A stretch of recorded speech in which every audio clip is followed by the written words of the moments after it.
Good morning, everyone. How are we doing? Another good old Saturday morning.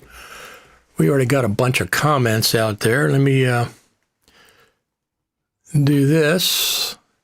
I got my brand new Stream Deck Plus XL. It's got 36 keys. It's got 6 rotary dials. It's got a touchscreen. The thing is phenomenal. Let me see if I can get a picture of it. Well, I know I can. Let me just see if it's good enough for... That's weird. Let me wipe my lens has some... My lens has a little bit of fog on it, seems like. Let me see if I can get a better picture of it. There we go. Thing's phenomenal.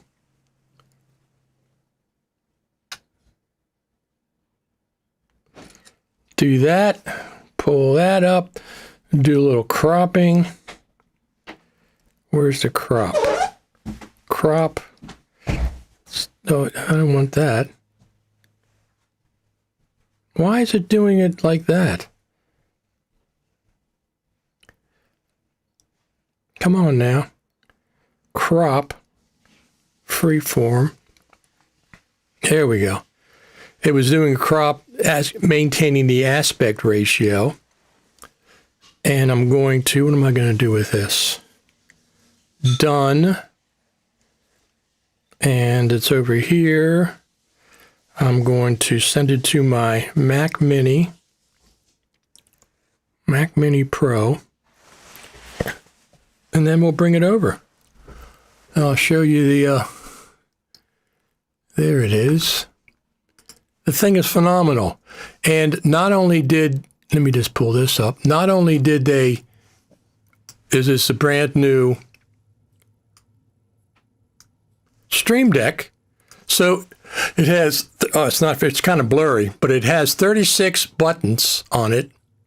36 buttons all over.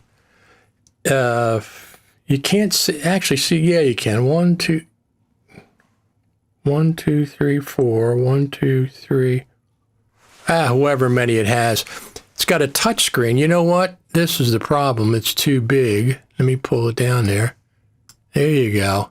Now you can see it. So it's got all those buttons up there.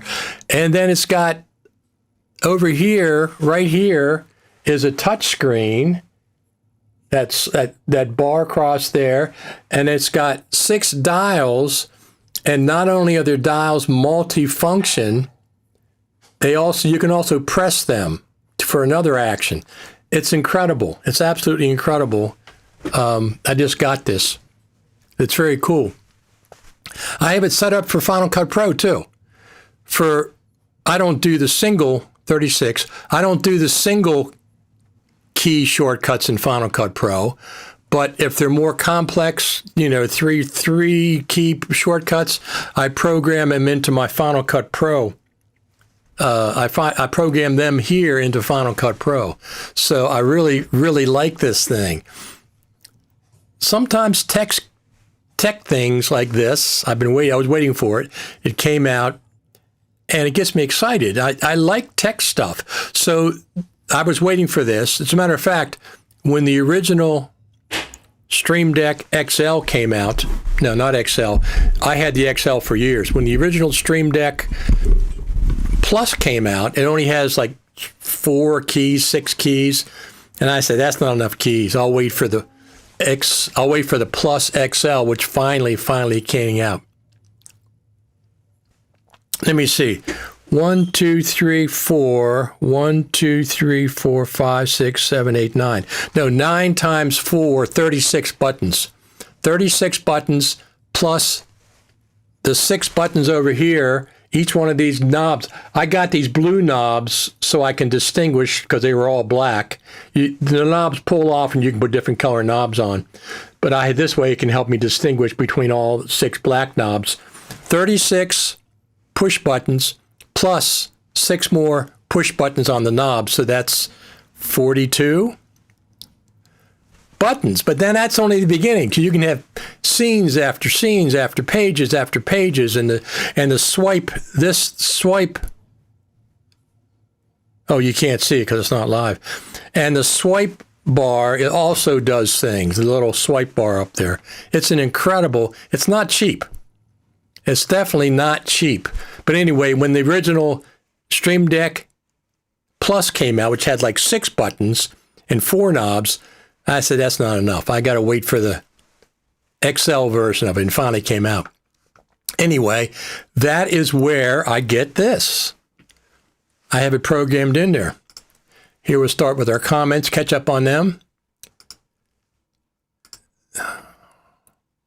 Mr. Triumph, good afternoon to all you. Hello from the Netherlands.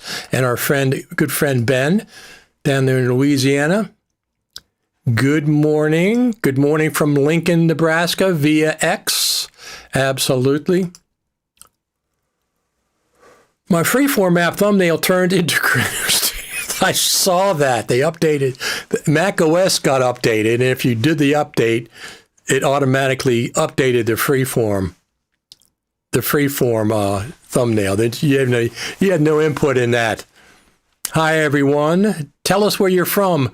Tursday84. Tell us where you're from. Good evening from Denmark. Hope we will get some of the features from Apple recent purchase add to the standalone version of Final Cut Pro. We are going to talk about that. That's exactly what we're going to talk about.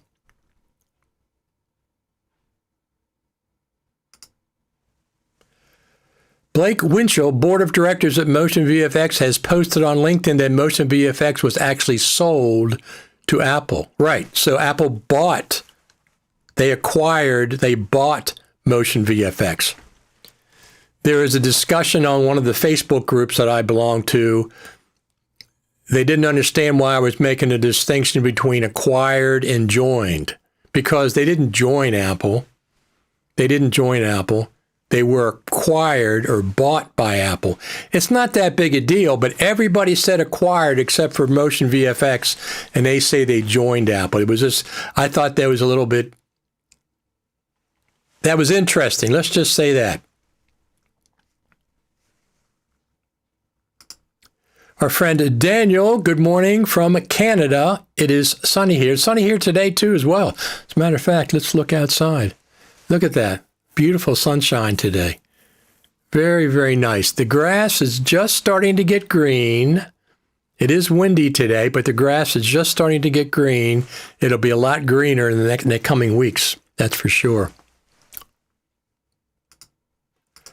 Our friend Clayton Moore says that looks pretty cool. It's very cool, but it's expensive. It's $349.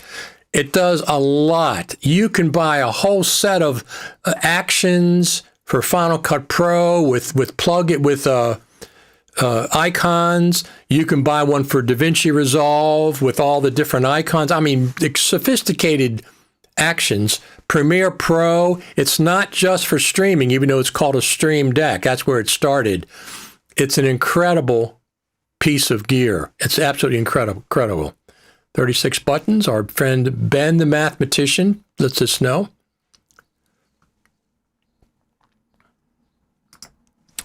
Ben says, about to switch to my iPhone and listen on the road. I won't be commenting, but I'll be listening. Thank you for tuning in as usual, Ben. We always enjoy it. Does the buttons change what they are showing when you switch applications? Yes.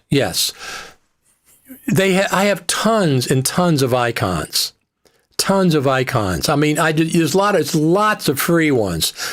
I loaded the free pack for Final Cut Pro, which has, 76 free ones or 48 free ones, something like that. I downloaded the pack for DaVinci Resolve, the free pack.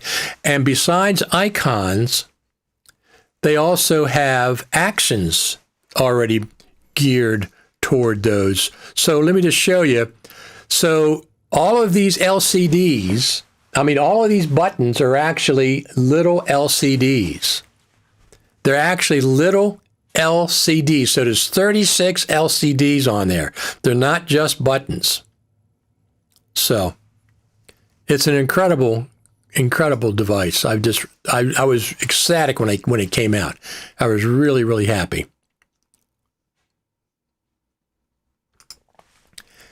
Everyone, don't forget to like Richard's live stream. It would take 2 seconds to do it. Thank you very much, of course. This helps. This helps. I get some little bit of money from YouTube. As a matter of fact, speaking of YouTube, let's go over here for a second.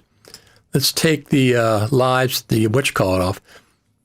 Look at this. This is absolutely incredible. 750,000 YouTube views.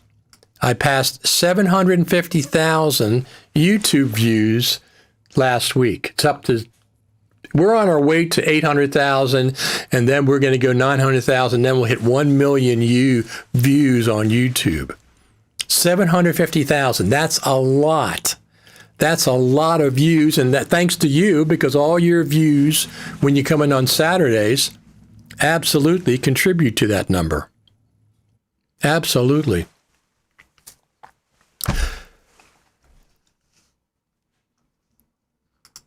Good morning from Jamaica. Good morning, Alista.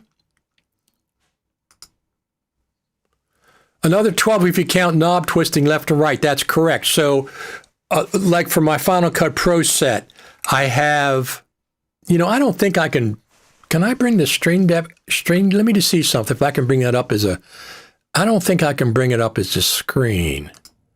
I don't think.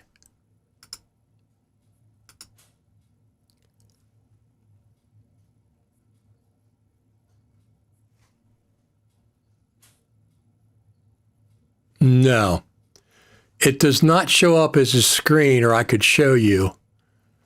I could show you what I'm doing. It doesn't show up as a screen. I thought it might, but the dial, all the dials, the 6 dials, you can turn them left for one action because you have multi-actions. You can apply a multi-action to each dial, and a multi-action, you can add multiple actions. Like, for example, when I start up my Mac Mini in the morning, I used to use another app that would launch all my apps for me that I wanted started. Now I have one button. Moom. It used to be Moom, M-O-O-M. Now I have one button on the Stream Deck, and I can add as many apps as I want to that one button, and they all will launch at the exact same time. It's an incredible device. Anyway, the dials have multi-actions. You can have turn clockwise to one action, turn counterclockwise to another action, and then press the button for an action, press and hold for another action. It's incredible amount of selections, and you can use them. I use the default setup I have to launch applications. I launch applications instead of looking at my dock, which is really tiny, and I launch all my applications. And I go to websites. I have just multiple pages. It's an incredible.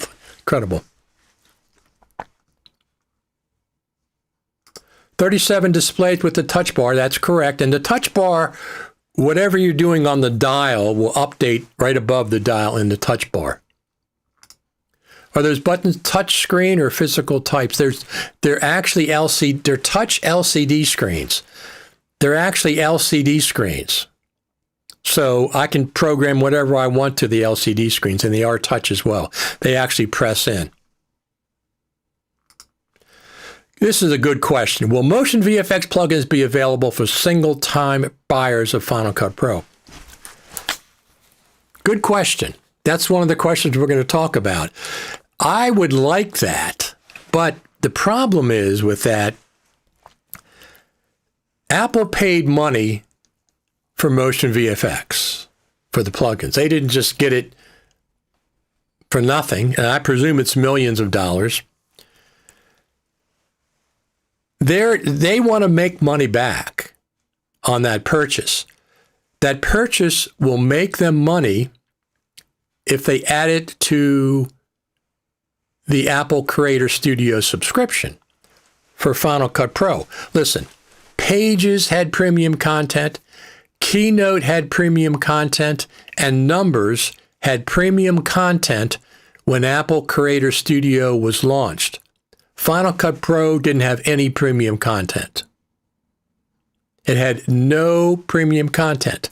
The titles, generators, and transitions that were added to the subscription version are just new. And Apple says that themselves. If you look at the documentation, It says new content, not premium content. Motion VFX is going to be premium content for Final Cut Pro. Now, how much of it? Will they offer standalone Final Cut Pro users a way to get that content as well? They could offer a Motion VFX subscription for standalone Final Cut Pro. There's a lot of things they could do, and that would make them money. That would make them money.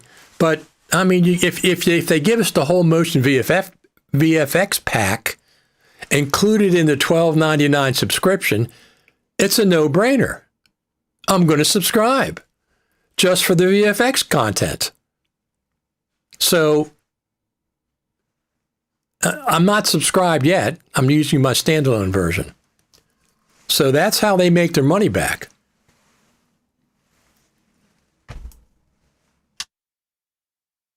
That's how they make their money back.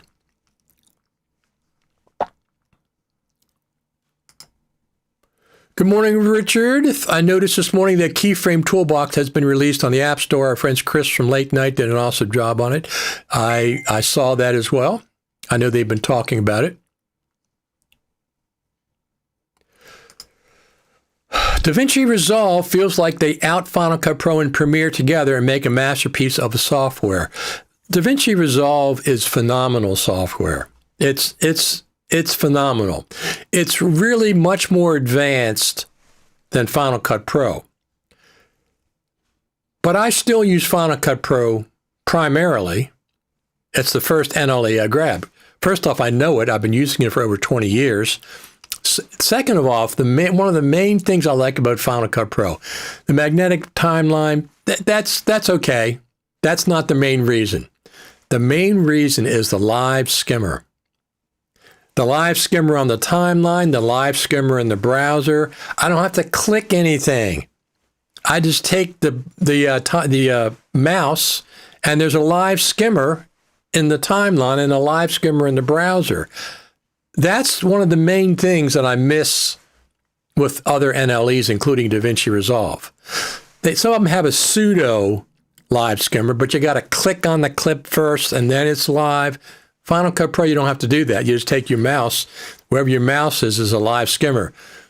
That is one of the best things I like about Final Cut Pro. Final Cut Pro is easier to use than DaVinci Resolve. DaVinci Resolve is a complex, professional application. And I'd say it all the time. If I wasn't using Final Cut Pro, I'd be using DaVinci Resolve. No ifs, ands, or buts about it. I use DaVinci Resolve now for some things. Text-based editing, DaVinci Resolve. It does a great job with text-based editing. With the new plugins, ScriptStar, it works for Final Cut Pro. That adds about 50% to 2/3 the ability to do text-based editing in Final Cut Pro. It's $9.99 on the App Store. If you haven't got ScriptStar, go get ScriptStar. It's phenomenal. It's easy. Chris and Ian did a great job developing it. But yeah, so get that. It offers a lot of the functionality of text-based editing, not as much as DaVinci Resolve, but it does a really good job for Final Cut. What's the update on Motion VFX Final Cut Pro? Well, this is what we're going to discuss. We don't know exactly what's going on. It only makes sense that they're going to incorporate Motion VFX plugins, I think, two ways. They're going to have some of them is just the plugins, but I think they're going to abscond some of the ways Motion VFX does things and incorporate them as features in Final Cut Pro. Not content, but features. Hard-coded features in Final Cut Pro. They're not going to buy Motion VFX and say, we're just going to throw that stuff away. It's for Final Cut Pro. So that's going to be the premium content that they're going to offer in the Apple Creator Studio for Final Cut Pro. It just makes sense. That's what they're going to do. We talked about it back in January. 3 months ago, we talked about that, way before they announced it.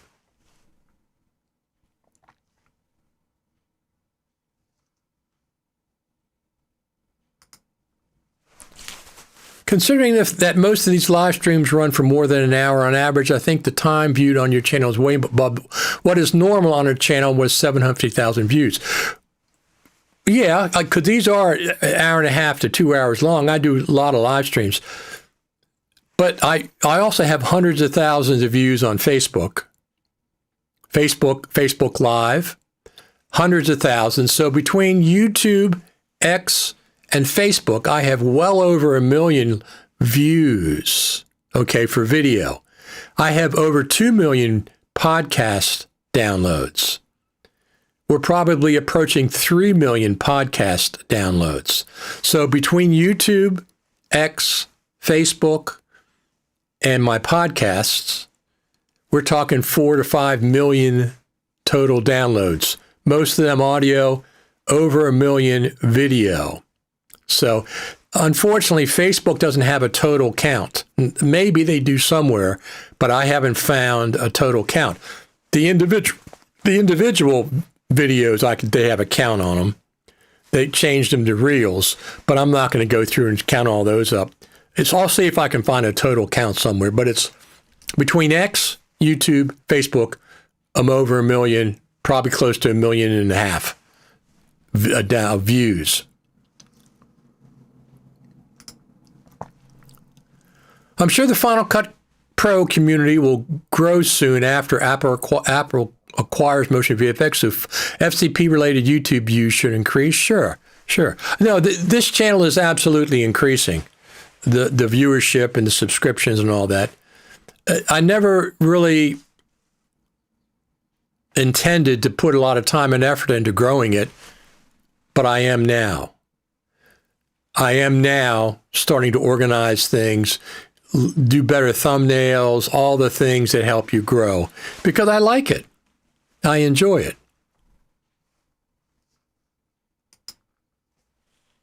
They might give up a few things in the standalone version, maybe, but the rest, in my opinion, will be reserved for the Final Cut PC, FCPC.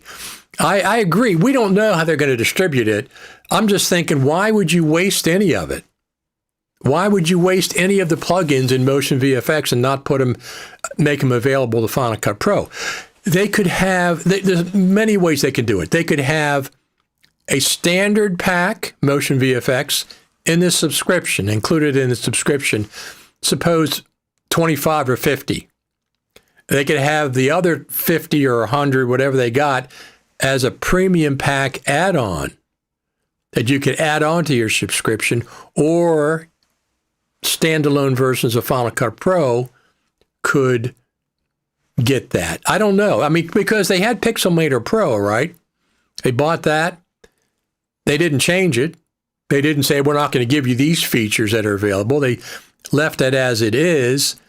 It was available as a standalone app for a while. Now it's incorporated into the subscription. I'm sure this is going to be the premium content for Final Cut Pro. How much? They might roll out 25 initially, plugins. They might put out 25 plugins and incorporate 10 of the plugins as features in Final Cut Pro. Not plugins, but features. We don't know. We'll see. I wish they would offer single-time purchase of the Motion VFX content. Absolutely. For us that have the standalone, absolutely. I agree with that. That would be beneficial to them financially, because they would get subscription plus they get some standalone version. Send that idea to the Final Cut Pro team.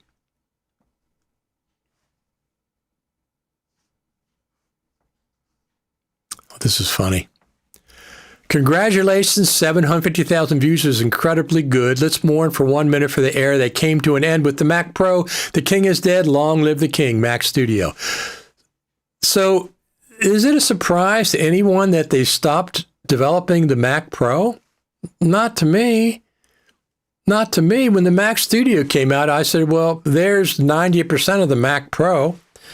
It's a powerful, powerful machine. I was planning on getting a new Mac Mini, the M5 Mac Mini, when it comes out. I priced the M4 Mac Mini that I have now, and then I went over to the studio, and got the same specs on the Studio, the M4 Studio. Now, the Studio has things that are standard that cost money with the Mac Mini. Okay? So at that higher price point, yeah, it's higher for the Studio, but if I add the same things to the Mac Mini, it also raises the price. When I got done pricing out the current Mac Mini Pro and the current Mac Studio, the Mac Studio was only about $200 more than the Mac Mini Pro. So at that point, I said, okay. When the M5 Mac Studio comes out, if the price points hold, I'll be getting a Mac Studio. I'm sure I'm going to get a Mac Studio. Whether it's an M4 for price reasons or just an M5, probably the M5. I'll go ahead and get the M5 mid-level. I'm not going for the extreme high end. I don't need it. I'm going to get a mid-level Mac Studio. That's what I'm planning on right now, whenever they come out. So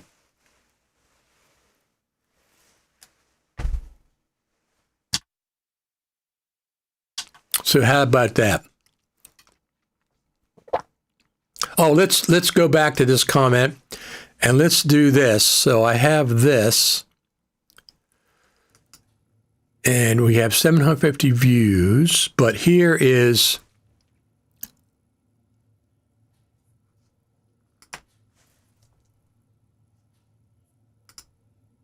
that's that. Where is the other one? Oh, here we go. This is the what the heck is that? Quit.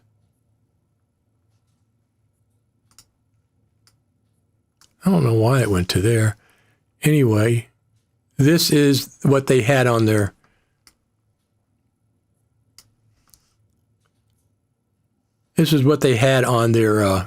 web page. A Mac Pro upside down. Poor old Mac Pro. Poor old Mac Pro. Let's go back to here. So I had a 2019 Mac Pro. It was an Intel, the last Intel. It was a fantastic Mac. Probably one of the best it was one of the best Macs I ever owned.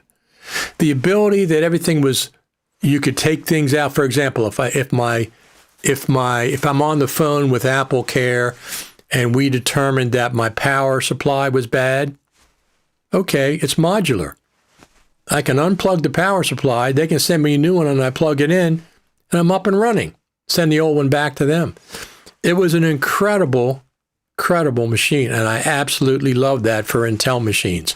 Now, when the M5s came out, when the M series came out, I said, well, I guess that's going to be the end of the Intel era. So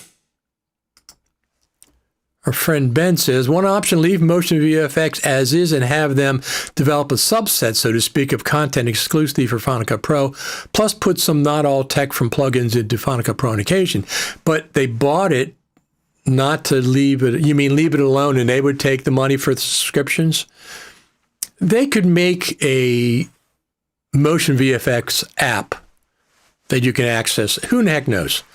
They're going to make money on the acquisition. I just think this is the premium content for Final Cut Pro that was missing when Apple Creator Studio was launched. I think we're going to see it sooner rather than later, especially some of the plugins.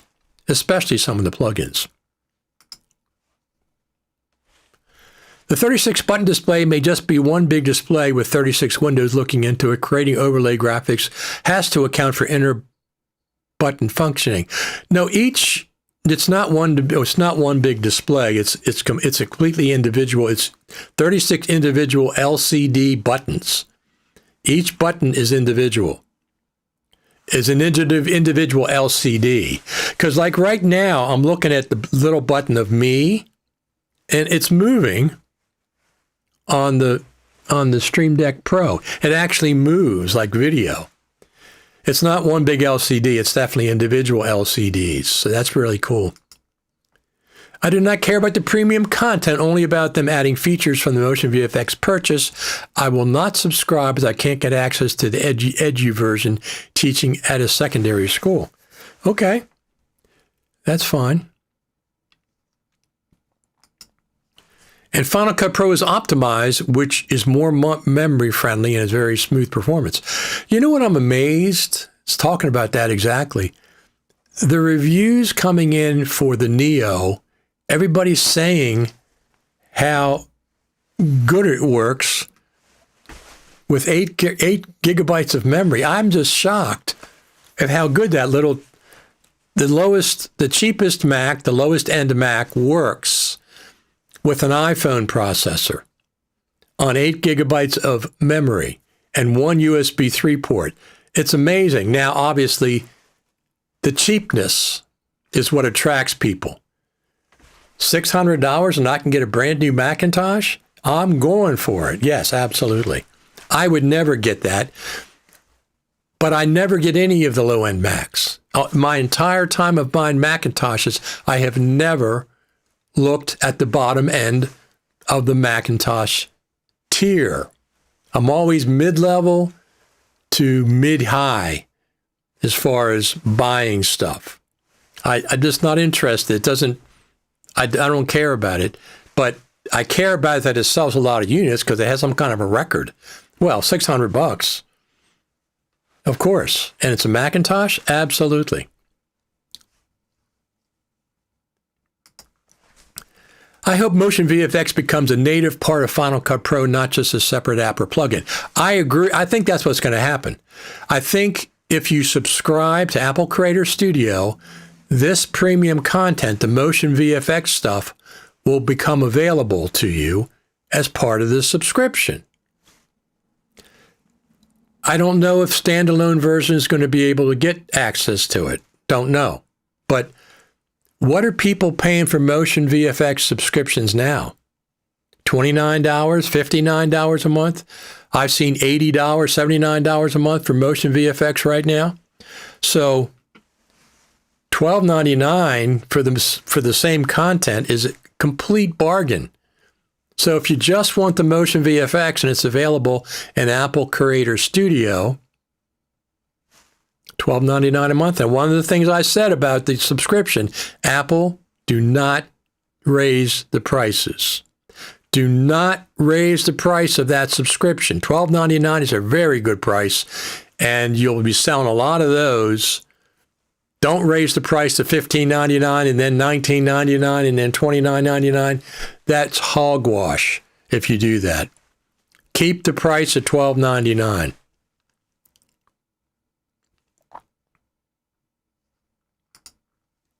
The video Off the Tracks explains why all NLEs can do anything you want, but with different workflows to each. Absolutely. I'm the co-editor on that. I co-edited that with Bradley Olson. That was years ago. Overlay equals wallpaper. You can do a wallpaper, but it's individual LCD screens. Push button LCD screens is what it is. Do you think DaVinci Resolve will have a skimmer like Final Cut Pro? Is it copyrighted by Apple? No, none of those things are copywritten. None of those features. People assume that all the time, but I'll give you a perfect example. Magnetic timeline. I don't know how many times I've seen people say, oh, they can't do the magnetic timeline because Apple has a patent on it. No, they don't. No, they don't. LumaFusion has a magnetic timeline. They even call it the enhanced magnetic timeline. Okay? The skimmer, a live skimmer, they can't, I mean, that specifically, it's not a patent available for it. I mean, they have Final Cut Pro in a whole, but they're not going to worry about if somebody uses a live skimmer. I'll give you another example. Back when Final Cut Pro first came out, Final Cut Pro, not 10, but Final Cut Pro prior, Classic, they didn't have J, K, and L keys for navigation. They did not have J, K, and L keys for navigation. But you know who did? Avid. You know who Final Cut Pro got that from? Avid. They didn't have it. Avid had it. Final Cut Pro absconded JK&L for Final Cut Pro. It's the same kind of thing. It just, those kind of nitpicky things, they just don't patent. Other things they do for sure. I now have the first and last Mac Pros plus a cylinder. Yeah, I never was impressed with the cylinder. The cylinder always seemed odd to me, so I never was interested in that. I have a cheese grater downstairs, an Intel cheese grater. I have a PowerPC Mac Pro. I have an old Intel Mac Pro. And I had the 2019 Mac Pro, but I sold it locally on Facebook and got cash for it, and I still have that envelope with it that says Mac Pro, because at one point I figured I'd just buy a new MacBook Pro.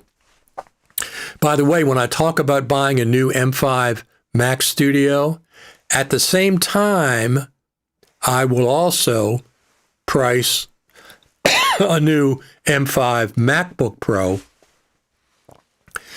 and see the price difference between those two, because when I priced the MacBook Pro, the M5, they were giving me $1,200 on my 2021 MacBook Pro, my M1 Max. Not 21, I'm sorry, $1,200. So before I would get the Mac Studio, I will price it with a M5 MacBook Pro, or I'll wait for the new MacBook Pros, the touchscreen that's coming out later this year. Have to see. Doesn't bode well for cards for the Mac Pro. Well, you can get a USB Thunderbolt chassis that hooks in, and you can plug in PCIe cards. Used to call it Mac Pro cheese grater. Absolutely. That's the one I have downstairs, because it looks like a cheese grater.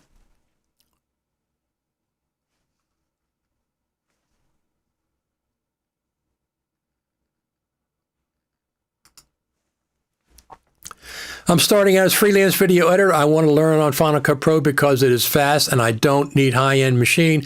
I have a 2019 iMac, but truth is Adobe and DaVinci are more marketable.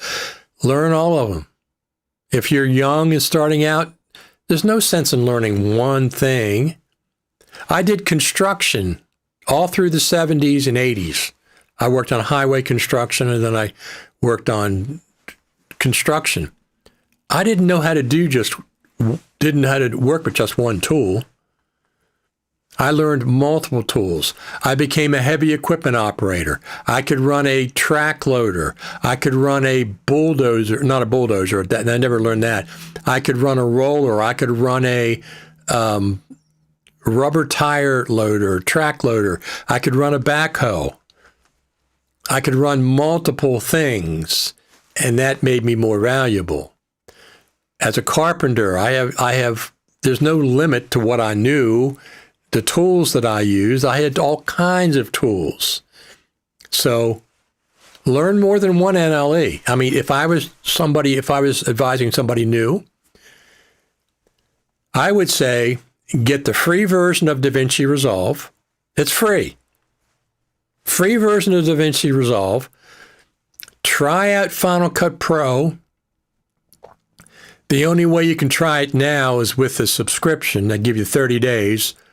Or if you buy a new Mac, they give you 90 days to try it out.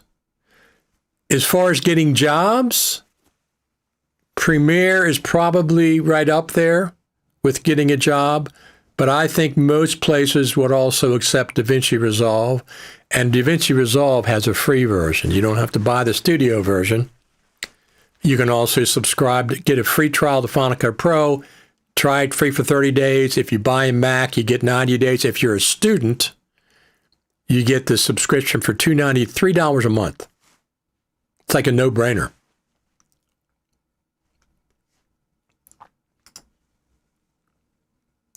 Mac Pro versus Mac Studio, what was left was mostly the PCI slots.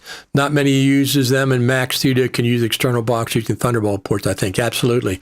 So but let's go back to the freelance thing. You don't have to learn just one NLE. That would be a mistake. Learn 2 or 3 NLEs. If I was starting out, DaVinci Resolve, hands down, it's free. It's free. You have no downside to learning DaVinci Resolve. Final Cut Pro, yes, I would say you can subscribe for a month. If you're a student, you get it for $29 a year. Don't worry about it, just get it for a year. If Premiere, if in your area, everybody wants Premiere to hire you, then you're caught in the Adobe ransom situation. I don't recommend that at all, unless that's what the job you wanted required that.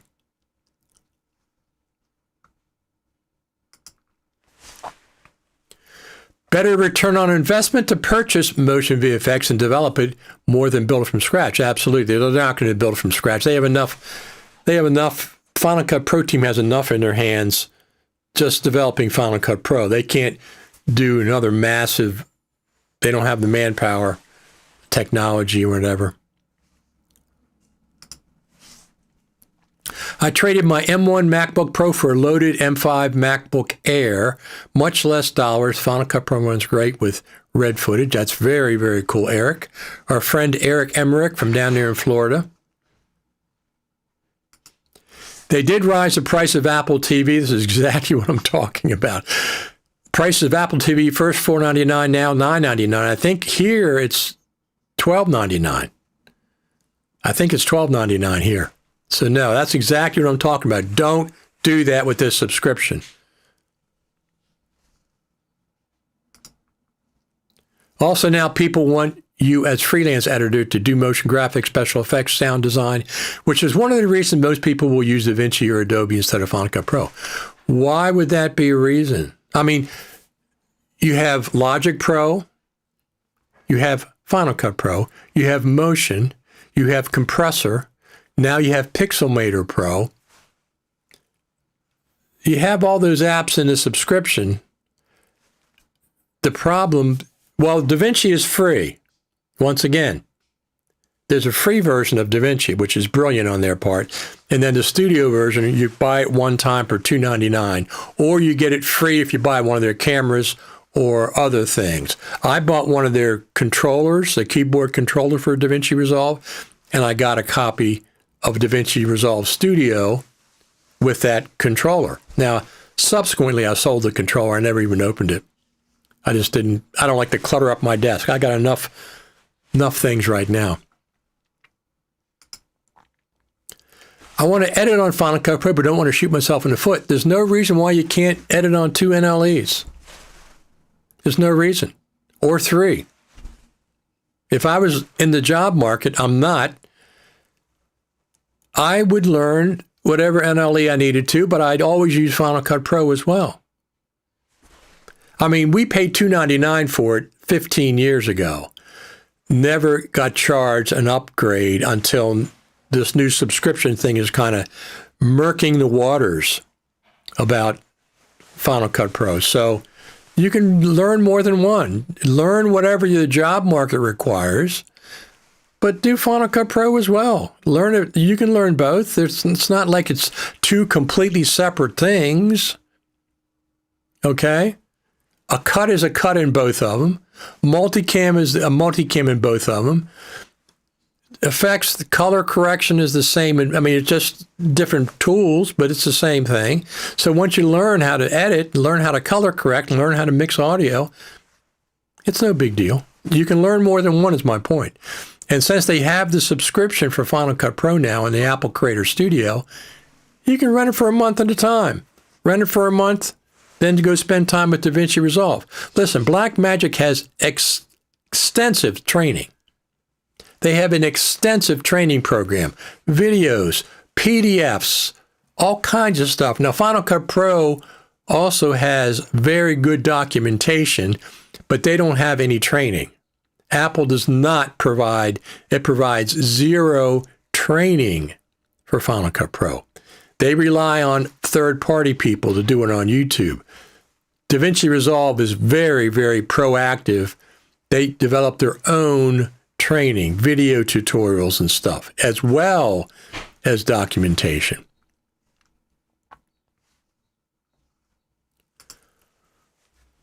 The only thing that would make sense with the computer the size of the Mac Pro would be if they could connect several SoCs internally and connect them all together, fast interface for local AI.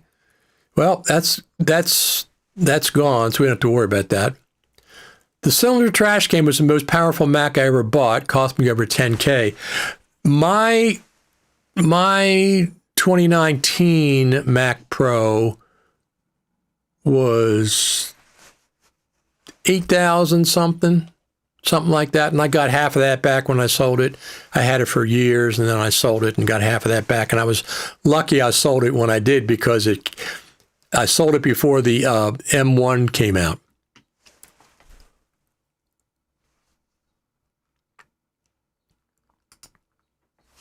I mean, it manufactures interface cards for use inside the Mac Pro. Maybe Thunderbolt outboard slots can preserve a market for them, but that's a bit niche. No, I think anybody that needs PCIe cards, they have the Thunderbolt external PCIe card that you plug into.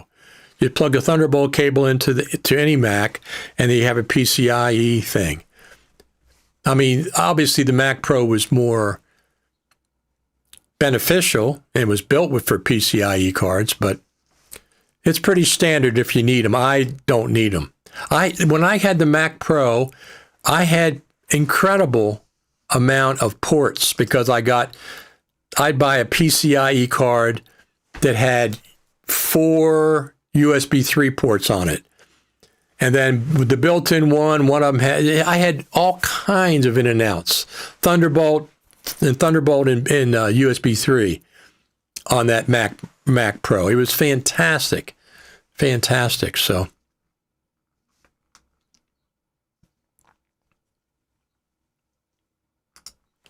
I've read a few articles suggesting Apple's goal is to poach Final Cut CapCut users, not DaVinci or Adobe. Do you agree?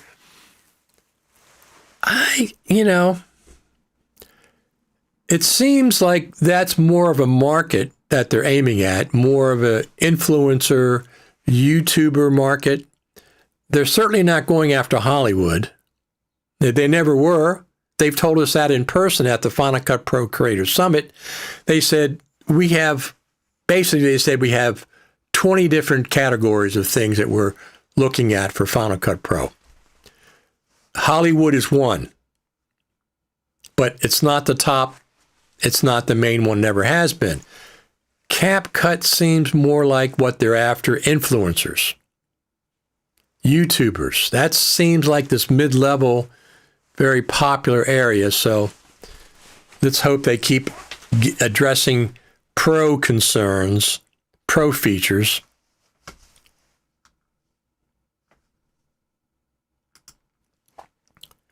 Learn Final Cut Pro and DaVinci Resolve. That's what I would say. If you needed to do Premiere,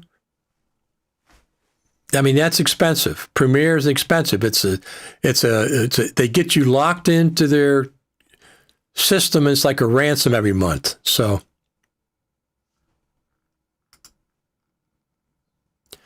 what makes the major difference is working for yourself as versus a studio. If it's broadcast or Hollywood, avid media composer, and YouTube, better served with Final Cut Pro most of the time. That's correct if you're in Hollywood.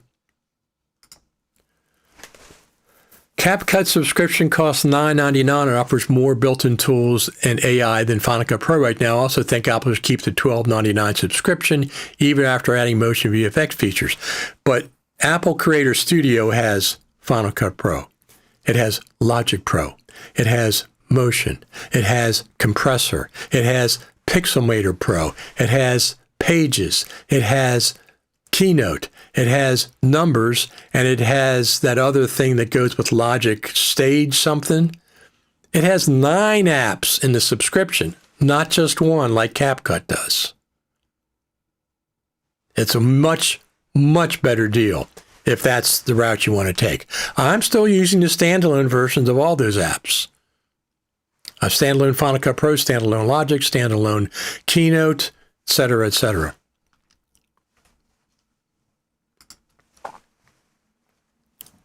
I do wonder what it will take, if anything, for Adobe to be more cost competitive at some future date. Adobe doesn't sell any hardware. They have to make their money on software only. Final Cut Pro and Apple sells hardware, tons of hardware, iPhones to shoot the footage and all your Macs. Adobe doesn't have that. Blackmagic, they have hardware. They have cameras, they have routers, they have switchers, they have incredible things that go along with DaVinci Resolve. So once again, hardware they can sell to make money. Adobe doesn't have that. Adobe has to make their money on software.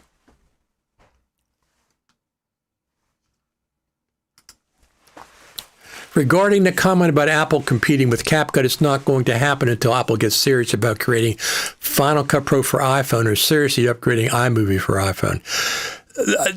Listen, I think that's in development. I think the Final Cut for iPhone is in development. I use LumaFusion for $29 on my iPhone. It works. It's phenomenal. LumaFusion is phenomenal on the iPad and the iPhone. I never bought into the Final Cut Junior on the iPad when I have it on my MacBook Pro, the full version. Over 1,000 plugins. I'm not rebuying them for iPad OS. That ain't going to happen. I have over 1,000 plugins on my Mac that I use a lot of those. So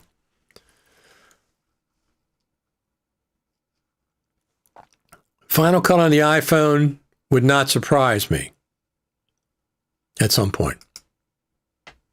If Apple is targeting influencers and YouTubers, they should focus on adding animated auto captions and other UI features that make instant content creation easier. Let me tell you why I say that. Why I think Apple is targeting influencers and YouTubers. Who did they invite to all the Apple events? All these Apple 50th anniversary events. Did you see anybody? Did you see any Hollywood producers that were invited? Was I invited? I've been supporting Final Cut Pro since the very beginning. FCPX.TV, Final Cut Pro radio podcast, these things. Was I invited? No. Was anybody from Hollywood invited? No, I didn't see anybody from Hollywood. It was all YouTubers and influencers. So the proof is in the pudding. The proof is the walk, not the talk.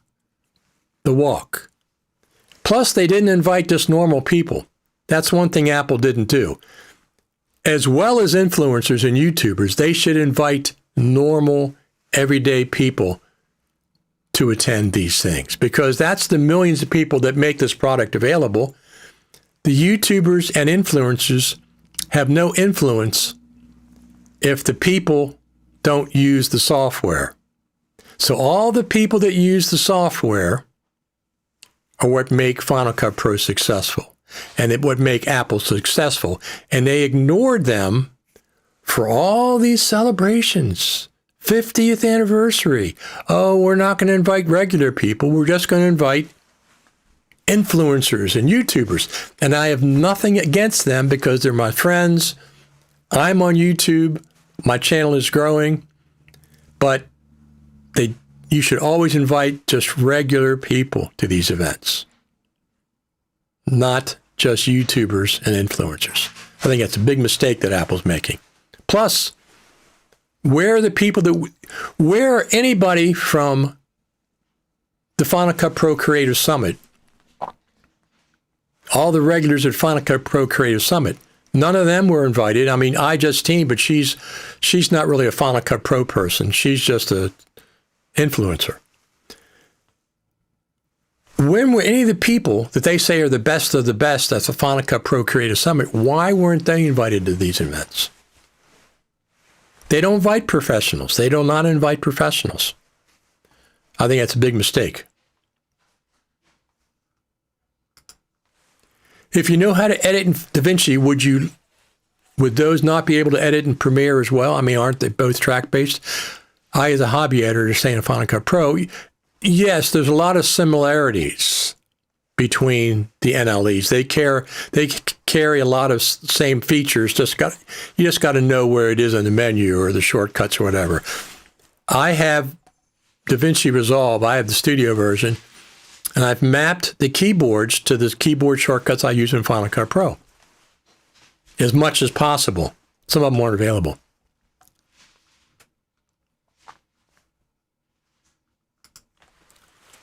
I've spent much time on both Resolve and Final Cut Pro, and the lack of a magnetic timeline and pinch to zoom on the timeline in Resolve was painful, and the lack of a full-fledged mixer in Final Cut Pro is also painful. And I'll tell you, there's a lot of things that I wish Final Cut had. Dual timelines. DaVinci Resolve has dual timelines, so you can copy from one to the other, one over the other. It has dual browser windows. You can have one folder opened in one browser window and a second browser window open, so you can drag from one to the other. It has Shift Z, okay? In DaVinci Resolve, when you do Shift Z, it does the whole timeline, and you do Shift Z again, it goes back to the existing zoom level. So it's a dual purpose. Shift Z is dual purpose in DaVinci Resolve. Text-based editing. If I do text-based editing, a lot of times I go to DaVinci Resolve. Final Cut Pro doesn't have that. Now, ScriptStar has helped that a lot because it's really a good plugin for $10. And it really helps that, but it's only about, I'd say it does about 60%, 70% of what DaVinci Resolve has. There's tons of things. Magnetic timeline, yeah, that's good. I turn it off sometimes. The live skimmer, though, no. Final Cut Pro, that gets me all the time. Whenever I go to another place and I don't have that live skimmer, I said, it's a pain in the butt. So, yeah, both of them have things the other one would be cool if they had it.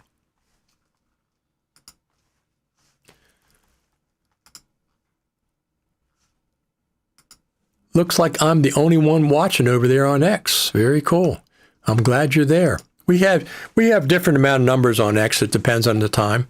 Apple is not in competition with Blackmagic because they want the immersive camera that Blackmagic have made continue to grow. It will create more content for Apple Vision Pro. That's a good point.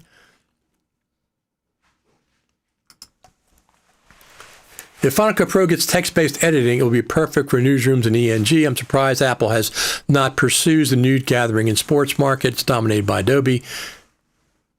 Influencers and YouTubers, millions and millions and millions of followers. It has a lot more eyeballs than the news does.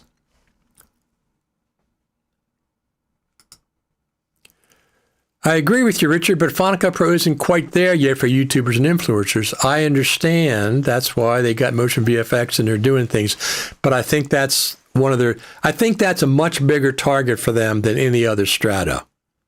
I mean, they also influence, they're looking at students a little bit toward Hollywood, but not that much. I mean, if they get things that Hollywood wants, it also trickles down to the rest of us. Dupe detection. Hollywood was screaming about that for years. We finally got it. Okay, now we have it. Everybody has it. No, Final Cut does not have built-in good, fancy captions like CapCut has. Doesn't have it. You have to do third-party stuff. Adobe adopted an aggressive pricing strategy in Brazil after Apple announced Creator Studio. What they don't mention is it only lasts 6 months. Adobe acts like a drug deal. Yes, they do. And once again, Adobe doesn't sell hardware. It only sells software, so it has to make all its money from software only. The major differences is many apps inside DaVinci Resolve are nodes-based. That a very big difference. Only one. 2, color correction and fission. Their audio mixer is not nodes based, nor is the Resolve. So color correction, I think that's nodes based, isn't it? And then fission are nodes based. Yeah, I understand that. I don't go into either one of those in DaVinci. I just do use the main editing app.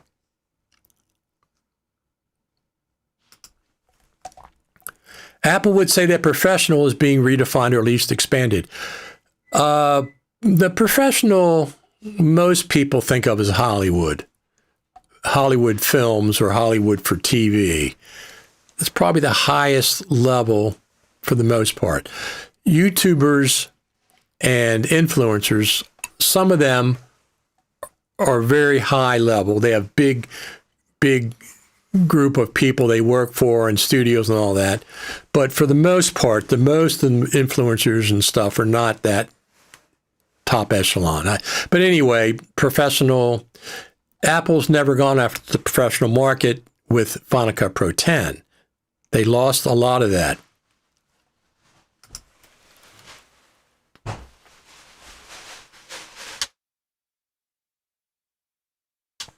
Nodes are getting very popular after comfy UI and free pick spaces. I'm not sure what that means. Seems that AI will flatten the NLE learning curve. The craft of editing is what we need to concentrate on. Absolutely. Absolutely.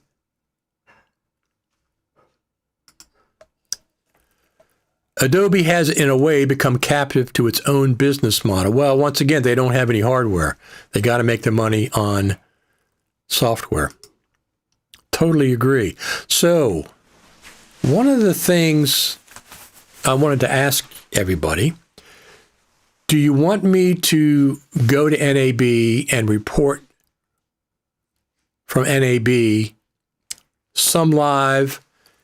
I would typically go there, and every morning when I get up, I'll come back with a live stream, which would be 5 o'clock Pacific, something like that, maybe 5 to 6, something like that, or 6 o'clock Pacific. Would you want me to come back, do that, report from NAB? Yes, NAB. So there's not much happening that's been made public at this point. Apple is not doing any presentations at NAB. There's no Apple presentations whatsoever. Typically, some of the Final Cut Pro team is there behind the scenes talking to developers. But there's no Final Cut Pro team presentation. There's no Final Cut Pro Creative Summit at NAB like some people thought there was going to be, and I kept saying no. NAB is not, that's not Final Cut Pro Creative Summit. Two different things, completely different. NAB is 50-some thousand people from all around the world. It's gigantic. Final Cut Pro Creative Summit is a few hundred people that go to Cupertino. So the idea is there's no Apple presentation at NAB that I've seen. There's no evidence of it, nothing. Now, Apple could make an announcement right before NAB or the week of NAB. Here's Motion VFX and Final Cut Pro. They could do something like that, but they're not going to be there with a presentation the way they've done in the past. In the past, the Final Cut Pro Apps team has been at NAB, and they have given presentations. That all stopped in 2019. They haven't been back there since. Just in the background, talking to developers, but no public-facing Apple event. So that's not going to happen. Daniel says, do I want you to go to NAB? Don't you see me beg and cry, even though I work on my knee, base purple crying? I understand. And, well, here's the thing. I need support. Daniel supported me. Absolutely. I need support because it's expensive to go to NAB. So if you want me to go to NAB, consider buying me a coffee. Where in the heck is that?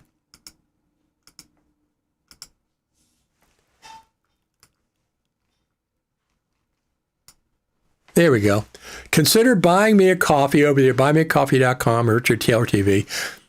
I'm going to 2 events. I'm going to probably go to NAB, and I'm going to go to the Final Cut Pro Creator Summit, if it even happens. After all the promises that have been made by Apple since last August, it's not FMC.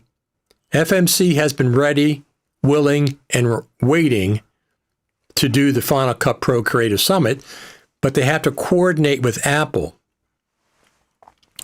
Now, I said this in the past. There's no sense in having a Final Cut Pro Creative Summit without a big feature update to Final Cut Pro. No sense at all. Don't even bother. So they have to coordinate a Final Cut Pro Creative Summit with a big release to Final Cut Pro.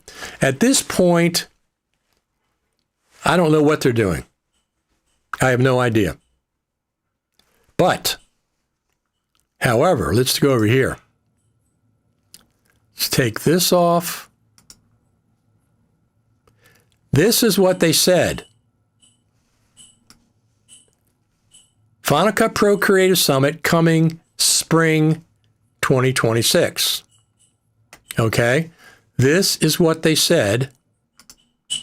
It never happened so far. It's not been announced so far. So does that mean that they're going to push it back to November? Don't know. I don't know what the heck they're doing. It's been radio silence. It's been radio silence. Could they still have it in the spring? They could. It could be at the end of May or in June. That's technically still the spring. They absolutely could do that, but so far we don't know what's going on.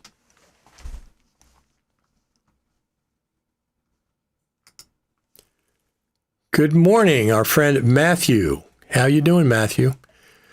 So anyway, you want me to go to NAB, buy me some coffees.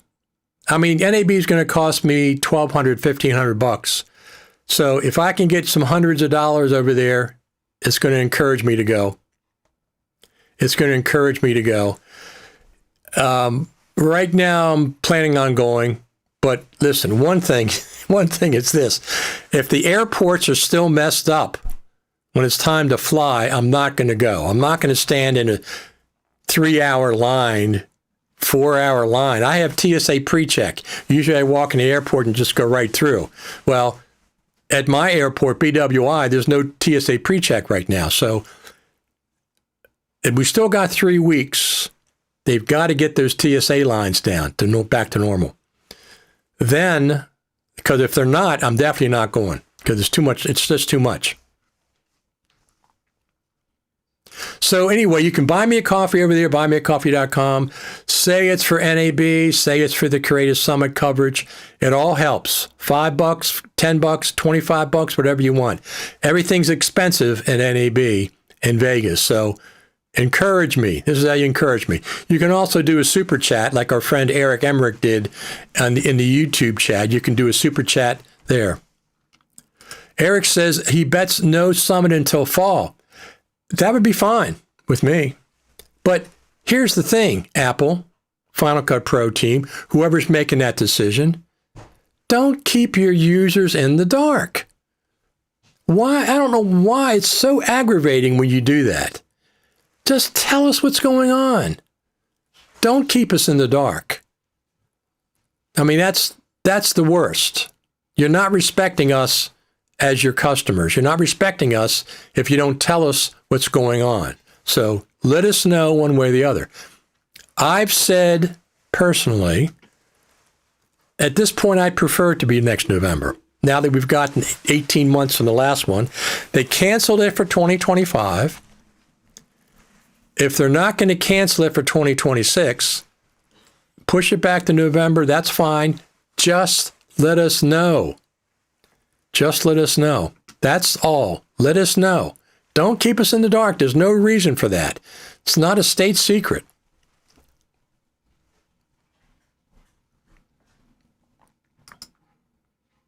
Who are the persons at NAB who may convince you to go if they do presentations for Final Cut Pro? There's a FMC has a track. Okay. FMC has a track. As a matter of fact, let's pull that up. They have a track, a Final Cut Pro track on Tuesday. Let me hold on a second. Let me pull that up for you because I've, as normal, as I've always done, I have a, let me just do this. Let's go over here.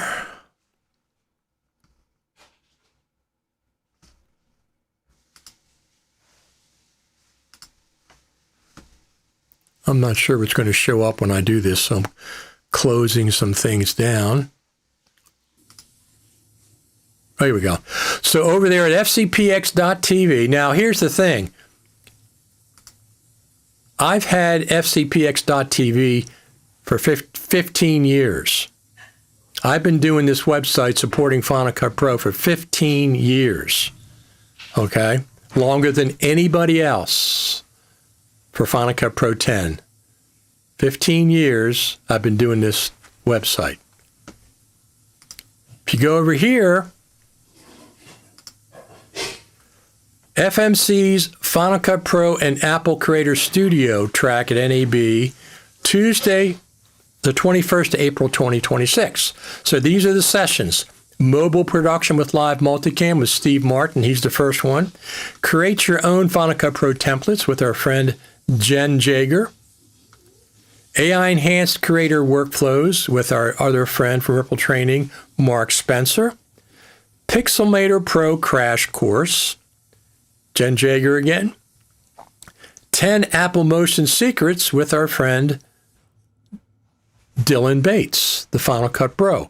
That's all we have right now. There's actually another session they could put in there, but that's what we have right now. FMC's Final Cut Pro track.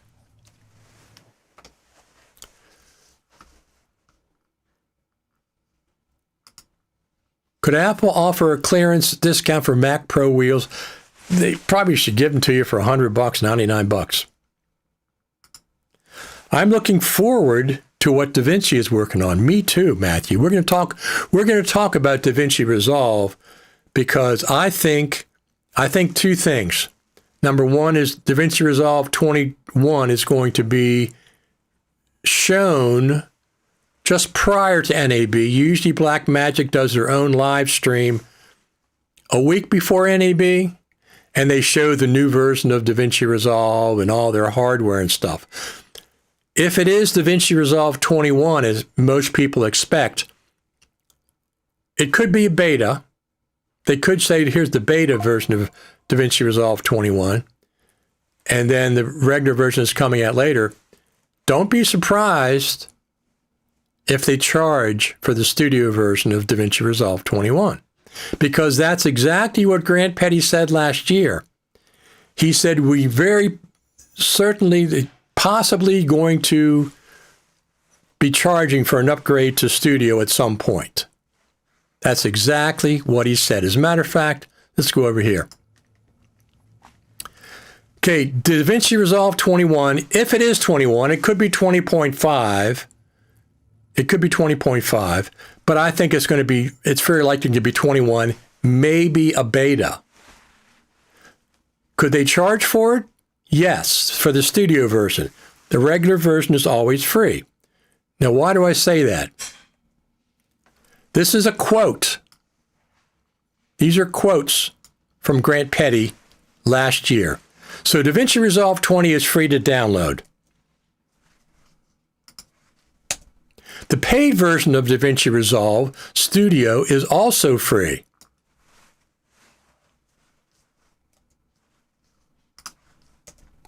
We'll probably eventually charge some kind of upgrade for this. This is Grant Petty, the CEO of Blackmagic. We'll probably eventually charge for some kind of upgrade for this. This is him a year ago saying we'll probably eventually charge for some kind of upgrade for this, for DaVinci Resolve Studio. There it is. A year ago, he says we'll probably, not we might charge, we'll probably eventually charge for some kind of upgrade for this. Now is eventually. Now is the future he was talking about right now. Right now is the future. He let us know last year he's going to have to charge for an upgrade for DaVinci Studio, for the studio version of DaVinci Resolve. So there it is. This is last year. But for the moment, we're still doing the DaVinci Resolve Studio upgrade for free. Last year. We'll probably eventually charge for some kind of upgrade for this. But for the moment, 2025, we're still doing the DaVinci Resolve Studio upgrade for free. There it is. There it is. Grant Petty, NAB 2025. So it could be in 2026, or it could be in 2027. He could show the beta of DaVinci Resolve 21 at NAB. The beta is free. Try it out till the regular one comes out. When the regular one comes out, we're going to have to charge because we need development money to keep going with DaVinci Resolve. No problem. I have no problem. I've been using DaVinci Resolve Studio since 2020. 6 years, no charge for updates. If they need $49 or if they need $99 for to upgrade the studio, no problem for me. I would have paid that to Final Cut Pro as well. I never had any problem with that. So don't be surprised. We've been talking about it for a while.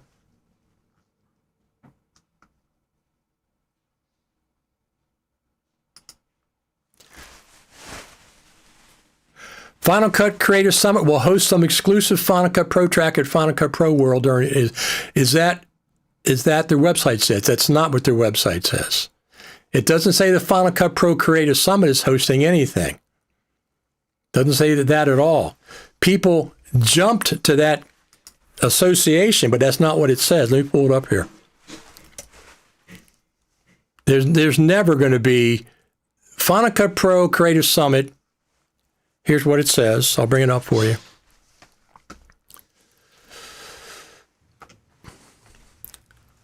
While we're finalizing plans for 2026, while the Final Cut Pro Creator Summit is finalizing plans for 2026, we've got something new. Not something old. The Creative Summit is old. We've got something new we're excited to share now. Apple is partnering with FMC on an exclusive Final Cut Pro track at Post Production World during NAB. That's not saying that the Creative Summit is going to be at NAB. It's not. I've already shown you the tracks. I've already shown you the tracks that are available at NAB. It's not the Creator Summit. It's not the same thing. The Creator Summit, number one, is in Cupertino because we go to Apple Park and we get a presentation from the Final Cut Pro team. That's a big deal. And we get a Q&A with the Final Cut Pro team. That's another big deal. We get 2 full days of 2 tracks.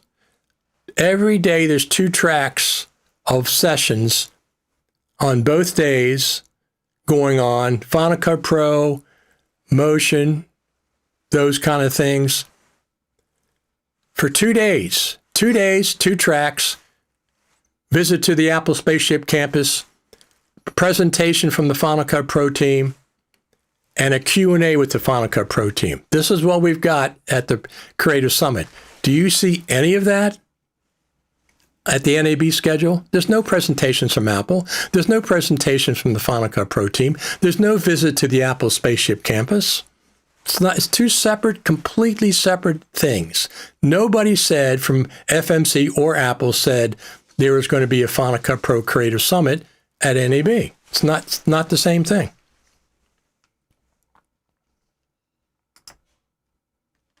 We Final Cut Pro lovers live in the dark, nothing unusual. Unfortunately, Eric, I agree with you. They rarely tell us anything. Once in a while, in January, they gave us a 2-week notice that they're going to do the Apple Creative Studio. They said it's going to be so they gave us a little bit warning there. Once in a while, they give us a warning about something coming up, but they keep us in the dark for the most part. We in Quebec, Canada, lost a pilot who died at a New York airport last week after a tragic accident. Well, that's terrible.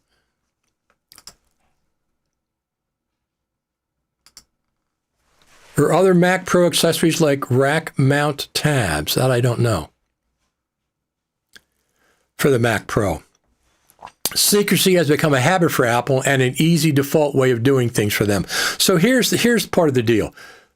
The Final Cut Pro team has to run everything by Apple corporate, Apple lawyers. Maybe they got to buy Tim Cook lunch. I don't know. They don't make decisions and then execute them. They have ideas. I mean, imagine how hard it must have been for them to convince Tim Cook to buy Motion VFX. That took some doing, I'm sure. So they don't make decisions and then they don't make decisions and then execute them.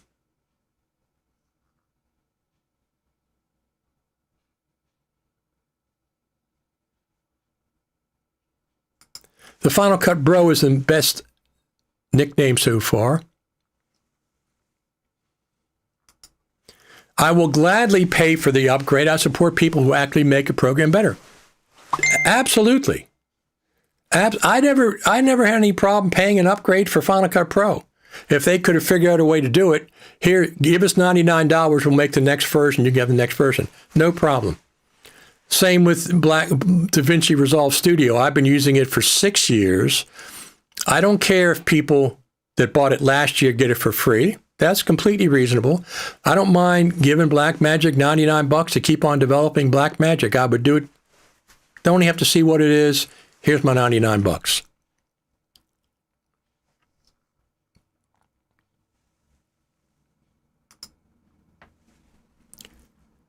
It'll be Resolve 21. Isn't that what I said? DaVinci Resolve 21? That's what I said. They haven't had an update in a while. They had 20 last year. Every NAB they do a major update to Final Cut, to Resolve. Of course it'll be Resolve 21. Unless you're making a joke that I'm not getting. Are you referring to Final Cut Pro being Resolve 21? I'm not sure. Clarify for me.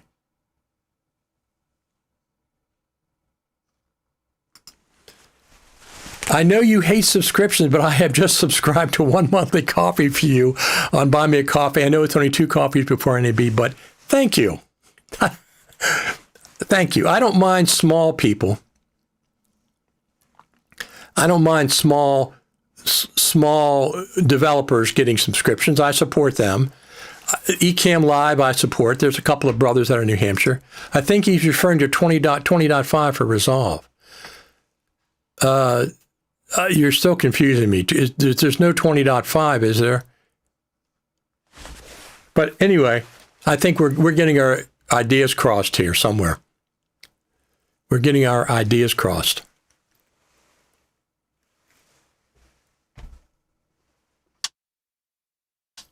Let's look outside. It's a little windy. You can see everything moving around. Sunshine is out, finally. But it's cold. Absolutely.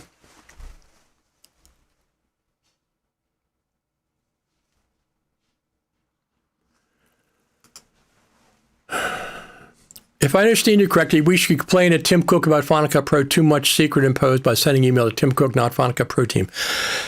I'm not sure that Tim Cook knows what Final Cut Pro is, so I don't know if he'll know what you're talking about. He may say, what's Final Cut Pro? I've heard about that somewhere. He never talks about Final Cut Pro. No, don't send it to Tim Cook.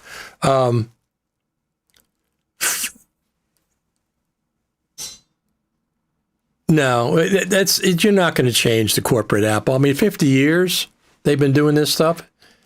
I don't think they're going to change. They really did have like 20. It was like, slow down, DaVinci. Absolutely. How is Lucy doing? How is Lucy doing? What a nice thing to ask. Hold on a second.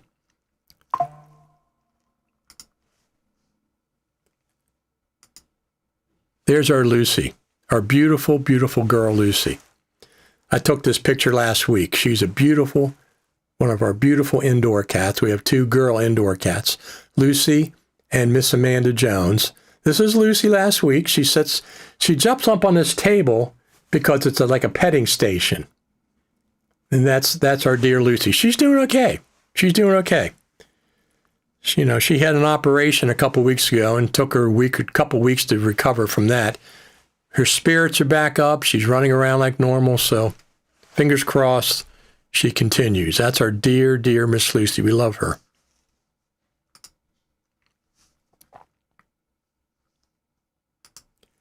Oh, I see.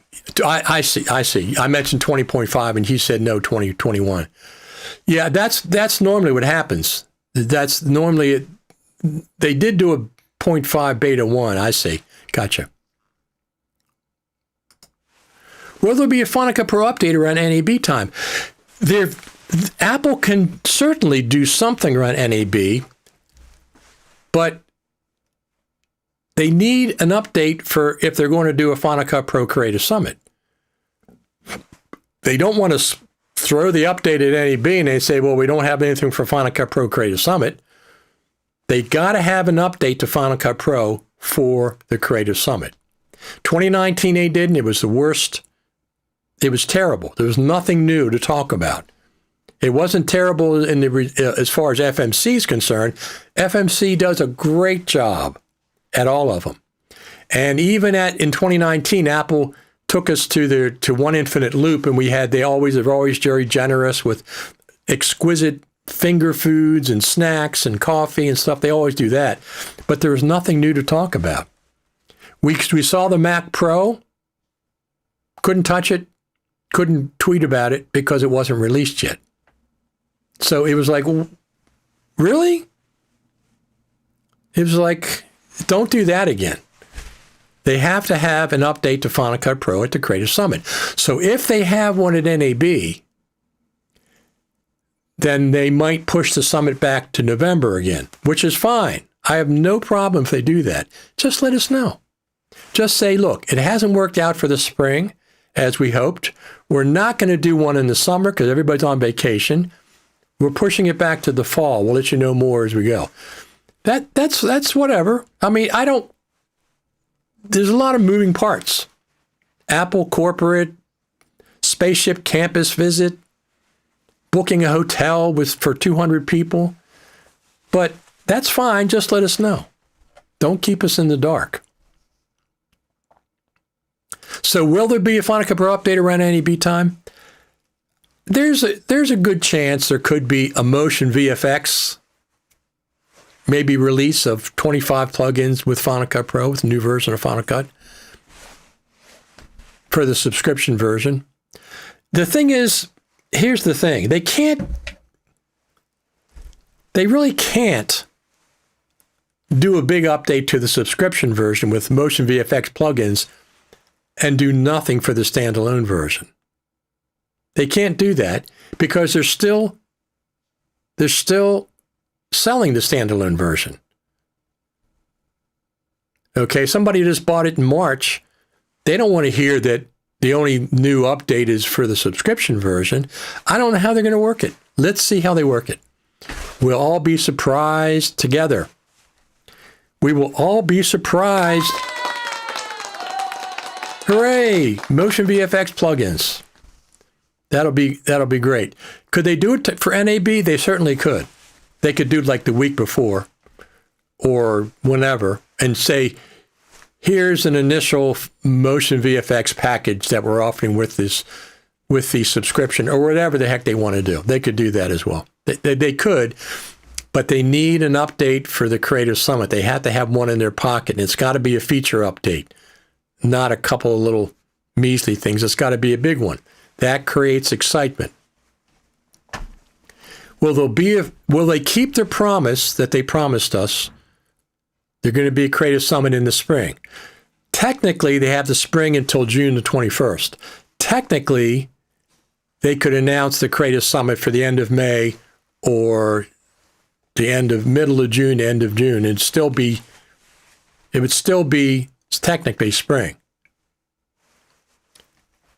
That's fine, whatever they're going to do, but they're going to have an update to Final Cut Pro. So if they have one at NAB, they still have to have one for the Creative Summit. There's no sense in having Creative Summit without an update to Final Cut Pro.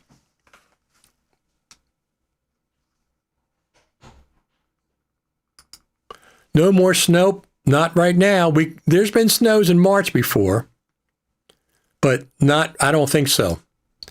Only Tim knows what the Neo is. No, Tim only knows what the Neo is. I make that joke. Of course he knows what Final Cut Pro is. Of course he does. I just make that joke because listen, Tim Cook has done a phenomenal job with Apple. I was a huge Steve Jobs fan. Steve Jobs was great. He was phenomenal. Visionary, the whole 9 yards. Tim Cook, I was like, he's a chain, what do they call that? The chain of product chain guy. He's done a phenomenal job. He has done a phenomenal job. Look at all the products he put out in February or March all at once, and they got more coming out. He's done a phenomenal job. So I just make a joke that he doesn't with Final Cut Pro. Of course he does.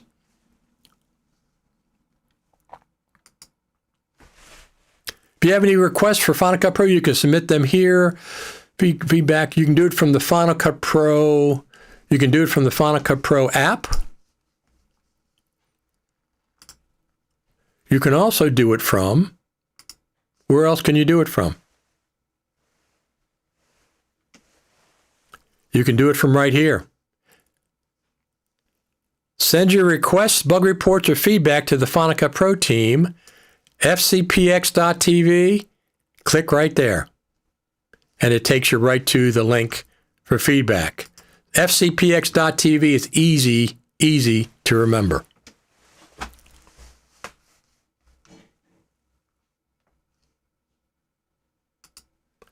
Just imagine roles-based audio mixer launcher. That would be great. 2026 Creative Summit, absolutely.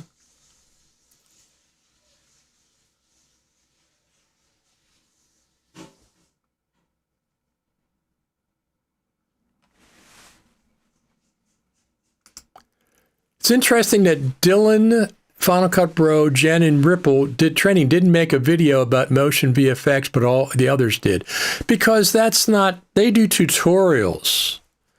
They do tutorials. I mean, I put out 4 or 5 videos talking about Motion VFX. They don't do news so much. They do tutorials. They do a little bit.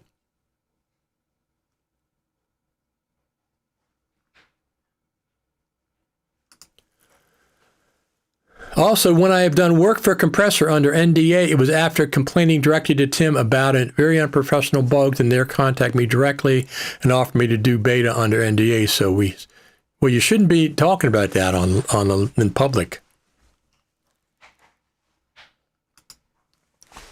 I think that Tim Cook turned out to be Steve's last great invention. Tim Cook's done a great job. He really has. I'd trade in my last Mac Pro for an Apple Vision Pro if they take it. That I don't know, but I'm not interested in the Vision Pro at this point. If they create a Vision Pro that looks like this, I'd be interested. Or holographic. You don't need anything. The Mac just projects. But I'm excited. I'm excited about getting a new Mac Studio or a new M5 MacBook Pro, one or the other. I'm going to go up from the Mac Mini. The Mac Mini has been really good to me, but we'll see how that works. We'll see how that works. So when I was talking about DaVinci Resolve 21 possibly being an upgrade fee for the studio version, there's a sprinkling of DaVinci Resolve, let's call them Resolvees. They get upset. They get upset just to bring up the subject. Just to bring up the subject of there might be an upgrade fee because Grant Petty said that. I didn't say it. I didn't say that. Grant Petty said it. Notice you haven't received a phone call, Lee. I got a phone call last week. We got one. Got a phone call last week. So So the other thing, I'm working on a few music videos. That's what one of the things I'm working on.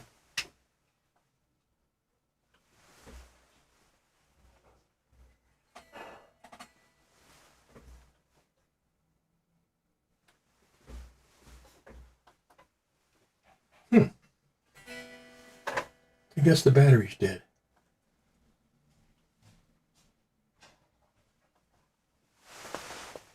Anyway, I'm working on a few music videos, and yeah, I'll get them out at some point. One at first, and then two.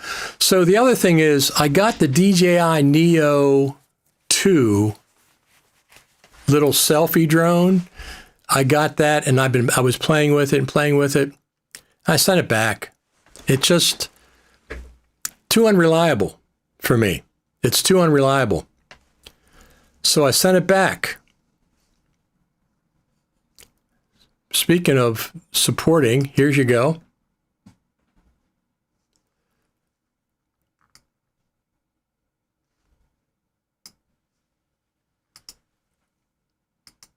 Here we go. Like, subscribe, and ring that bell.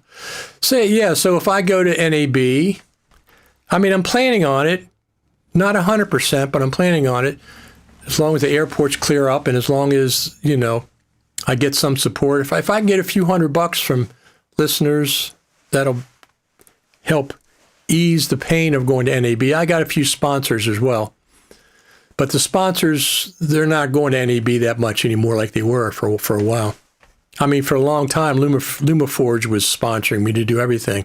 They sponsored the podcast. They sponsored me to go to NAB. They're the ones that got me to go to NAB to begin with. I was never there, and they said, you got to go to NAB. I said, well, he said, we'll take care of you. So they took care of me for years, till 2019. Then everything, of course, as you all know, didn't work out very well. So we will see how that all goes. Let me take that off the screen. There's our YouTube channel. Look at that. I'll keep doing this. YouTube.com/Richard Taylor TV, of course. And all my social media. That's all my social media. So anyway, if you're a DaVinci Resolve user, don't worry about the fact that Grant Petty said that he didn't say he might. He said probably going to charge for an upgrade to DaVinci Studio. He didn't say we might charge. He said probably eventually charge. Eventually could be now. It could be now, 2026. Eventually could be in 2027. But he said we will probably be charging for an upgrade to DaVinci Studio. Okay? Don't be so upset about something that somebody brings that up. It's not being made up. He said it himself, so.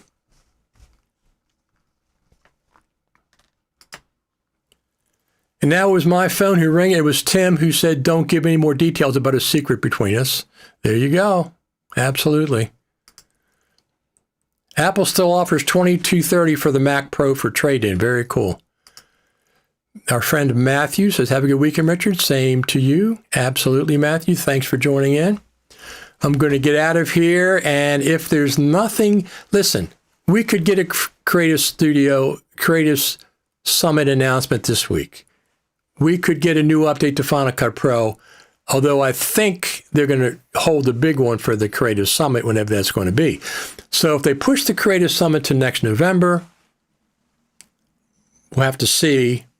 That'll be probably the big update. They might do something for NAB. It would make sense if they did.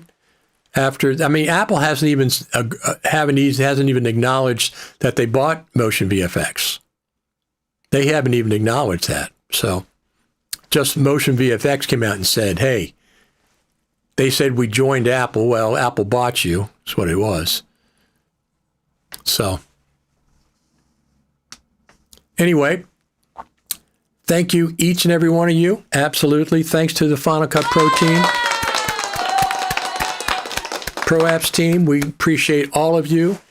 Looking forward to the next update to Final Cut Pro. FMC will get questions about Creative Summit at NAB. It's really, FMC is more flexible. They can do whatever Apple wants them to do as far as scheduling it. So it's not really up to FMC. FMC is there. FMC's been doing it for a long time. They do these sessions all the time.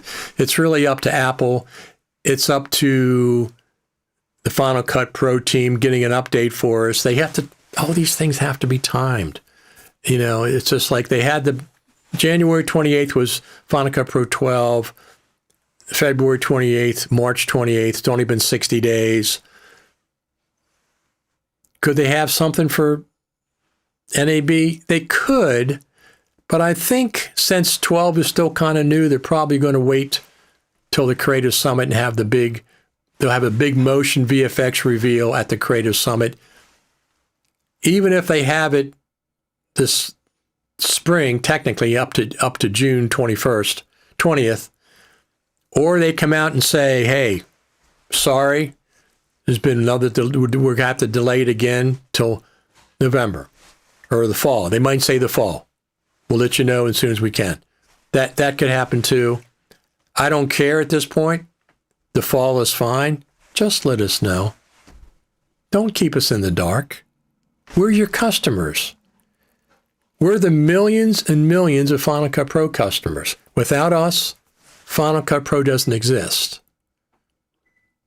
Without the customers that you're keeping in the dark, Final Cut Pro does not exist.